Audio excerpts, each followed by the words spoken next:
നല്ലൊരു വെറൈറ്റി മുട്ടക്കറി നമുക്ക് തയ്യാറാക്കാം. അതിനുവേണ്ടി 7 കോഴിമുട്ട എടുത്തിട്ടുണ്ട്. ഇത് പൊട്ടിച്ചൊരു ബൗളിലേക്ക് ഒഴിച്ചു കൊടുക്കാം.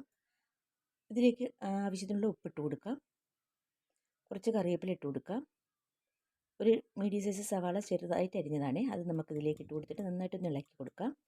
ഇനി ഒരു പച്ചമുളക് അരിഞ്ഞത് അത് നമുക്കിതിലേക്ക് ഇട്ട് കൊടുത്തിട്ട് വീണ്ടും നന്നായിട്ടൊന്ന് ഇളക്കി കൊടുക്കാം.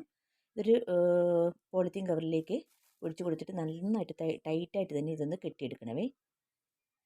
അപ്പോൾ അത് ടൈറ്റായിട്ട് കെട്ടിയെടുത്തിട്ടുണ്ട്. ഇനി ഒരു സ്റ്റീമർ അടുപ്പത്ത് വയ്ക്കുക. അതിലേക്ക് കുറച്ച് വെള്ളം വെച്ച് വെന്താതെ തിളപ്പിച്ചിട്ടുണ്ട്. ഇതിനകത്തേക്ക് ഒരു പാത്രം ഇറക്കി കൊടുക്കാം. ഈ പാത്രത്തിൻ്റെ മുകളിലായിട്ട് നമ്മൾ കെട്ടിവെച്ച മുട്ടയുടെ ബാറ്റർ ഇതിലേക്ക് വെച്ച് കൊടുക്കാം. അതിനുശേഷം അടച്ച് വെച്ച് ഒരു 20 മിനിറ്റ് നമ്മളിത് കുക്ക് ചെയ്തെടുക്കണം. 20 മിനിറ്റ് കഴിഞ്ഞിട്ട് ഫ്ലെയിം ഓഫ് ആക്കിയതിന് ശേഷം ഇത് ഒന്ന് ആറി തണുത്തതിന് ശേഷം നമുക്ക് ഇത് ഇഷ്ടമുള്ള ഷേപ്പിൽ ഒന്ന് കട്ട് ചെയ്തെടുക്കാം.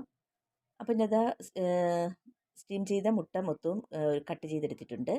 ഇനി നമുക്ക് ഒരു പാനിലേക്ക് കുറച്ച് വെളിച്ചെണ്ണ ഒഴിച്ചു കൊടുത്തിട്ട് ഈ മുട്ട എല്ലാം ഇതിലേ നിരത്തി കൊടുത്തിട്ട് ലോ ടു മീഡിയം ഫ്ലെയിമിൽ വെച്ച് ഇതൊന്ന് മറിച്ച് തിരിച്ചു വിട്ട് നന്നായിട്ടൊന്ന് ഫ്രൈ ചെയ്തെടുക്കണം. അപ്പോൾ ഇതാ 2 മിനിറ്റ് കഴിഞ്ഞപ്പോൾ നമുക്ക് മുട്ട എല്ലാം ഫ്രൈ ആയി കിട്ടിയിട്ടുണ്ട്. ഇതൊരു പാത്രത്തിലേക്ക് മാറ്റി കൊടുക്കാം. ഇനി അതേ വെളിച്ചെണ്ണയിൽ തന്നെ നമുക്ക് ഏലക്ക, ഗ്രാമ്പ്, പട്ട ഇതെല്ലാം കൂടി ഇട്ട് കൊടുത്തിട്ട് നന്നായിട്ടൊന്ന് മൂപ്പിച്ചെടുക്കുക. ഇതിലേക്ക് കറിവേപ്പില ഇട്ട് കൊടുത്തിട്ട് 2 പച്ചമുളകും ഇട്ട് കൊടുക്കുക. ഒരു മീഡിയം സൈസ് സവാള ഇതിലേക്ക് കൊത്തിയരിഞ്ഞിട്ട് കൊടുത്തിട്ട് നന്നായിട്ടൊന്ന് ഇളക്കി കൊടുക്കുക. ഉള്ളി ഒന്ന് വാടിക്കഴിയുമ്പോൾ ഇതിലേക്ക് 2 ടൊമാറ്റോ ചെറുതായി അരിഞ്ഞത് ഇതിലേക്ക് ഇട്ട് കൊടുത്തിട്ട് ഒന്നും കൂടി ഒന്ന് ഇളക്കി കൊടുക്കാം. എന്നിട്ട് നന്നായിട്ട് ഒന്ന് വേവിച്ചെടുക്കുക. തക്കാളിയൊക്കെ നന്നായിട്ട് ഉടച്ചെടുക്കുക.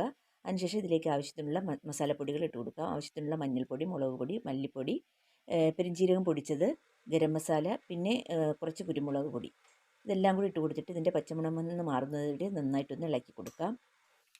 പച്ചമണമൊക്കെ ഒന്ന് മാറി ആ പൊടിയൊക്കെ നന്നായിട്ട് മൂത്ത് വരുന്ന ഒരു മണമുണ്ടല്ലോ, ആ സമയം നമുക്കിതിലേക്ക് കുറച്ച് വെള്ളം ഒഴിച്ചു കൊടുക്കാം.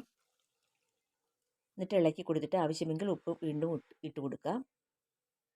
എന്നിട്ട് ഇളക്കിയിട്ട് നന്നായിട്ട് ഇതൊന്ന് തിളപ്പിച്ച് നന്നായിട്ടൊന്ന് കുറുക്കിയെടുക്കണം. അതാ നന്നായിട്ട് തിളച്ച് കുറുകി വന്നിട്ടുണ്ട്. ഇതിലേക്ക് കുറച്ച് 1 ടേബിൾ സ്പൂൺ ടൊമാറ്റോ കെച്ചപ്പ് ചേർത്ത് കൊടുക്കാം. എന്നിട്ട് നന്നായിട്ട് വീണ്ടും ഒന്ന് ഇളക്കി കൊടുക്കാം.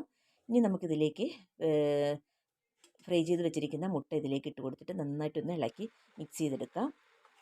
എന്നിട്ട് ലോ ടു മീഡിയം ഫ്ലെയിമിലിട്ട് നന്നായിട്ടൊന്ന് ഇതൊന്ന് വറ്റിച്ചെടുക്കണം. അതിന് മുമ്പായി ഒരു നാരങ്ങയുടെ ഒരു പുളപ്പ് നീര് ഇതിലേക്ക് പിഴിഞ്ഞൊഴിച്ച് കൊടുക്കുക. അവസാനം ഫ്ലെയിം ഓഫാക്കിയിട്ട് കുറച്ച് പച്ച കറിവേപ്പിലയും കൂടി ഇട്ട് കൊടുത്തതിന് ശേഷം നമുക്ക് ഇത് ഒരു പ്ലേറ്റിലേക്ക് സെർവ് ചെയ്യാവുന്നതാണ്. വളരെ ടേസ്റ്റി ആയിട്ടുള്ളൊരു മുട്ട റെസിപ്പിയാണ് കേട്ടോ ഇത്. അപ്പോൾ എല്ലാവരും ഒന്ന് ട്രൈ ചെയ്യണേ. വീഡിയോ ഇഷ്ടമായൊന്ന് ലൈക്ക് ചെയ്യാനും ഷെയർ ചെയ്യാനും സബ്സ്ക്രൈബ് ചെയ്തൊന്ന് സപ്പോർട്ട് ചെയ്യാനും മറന്നു പോകരുതേ.